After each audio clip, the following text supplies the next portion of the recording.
So, last day na namin sa Sapa. Ito ang aming breakfast. Then, andito na kami sa Sapa Station. Ayan, pupunta na kami sa Fancy Pan. Ayan. Muntikan po ako hindi makapasok dyan kasi nagkulang daw yung code namin. Ito yung journey namin. Pila-pila, picture-picture, sakay sa funicular. And then, sakay din sa cable car. Saka, fancy fan na yan. Ang ganda, diba?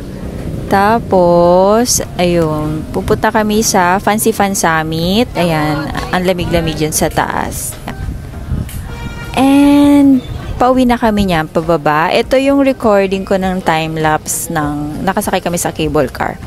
Ang tagal-tagal niyan, parang 15 minutes and super ngalay sa pagre-record. Pinagtiyagaan ko siya. And look at that. The transition. Mafog na nung pababa kami and then mapapansin nyo nung malapit na kami sa baba. Yan. Kita na ang araw. So, parang tama nga yung sabi nung tour guide na kapag mafog na sa taas, maaraw sa baba. Ayan, malapit na kami yan sa Sapa Cable Car Station and then from there, sasakay ulit kami ng funicular papunta sa Sapa Town proper where we had our lunch. Then, after our lunch, on the way na ulit kami sa Hanoi. Yan yung favorite naming pancake and then dinner sa Hanoi.